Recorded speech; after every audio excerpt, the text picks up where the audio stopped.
Втор ден од парламентарните избори денеска гласаа болните и изнемоштените затворениците во 13 казнено-поправни установи и внатрешно раселените лица, вкупно околу 11.000 граѓани. Процесот тече под засилени здравствени мерки.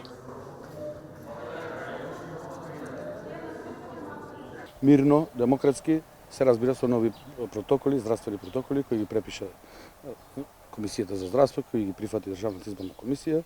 Сите наши затвореници се имаат обезбедено, имаме обезбедено маски заштитни и исто така имаме дезинфекцијски средства за дезинфекција на самите затвореници пред гласање, исто така и после самото гласање.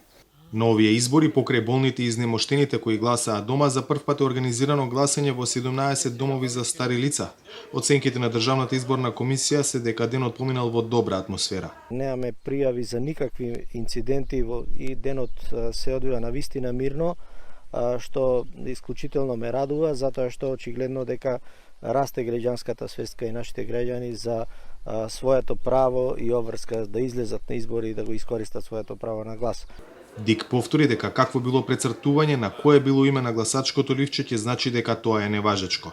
Да ги потсетам гласачите дека согласно изборниот законник и упатството донесено од страна на Државната изборна комисија, овие гласачи и сите останати гласачи кои ќе гласаат во текот на утрешниот ден, гласачките ливчиња треба да ги обележат со заокружување на редниот број пред подносителот на листата за кој што сакаат да гласат.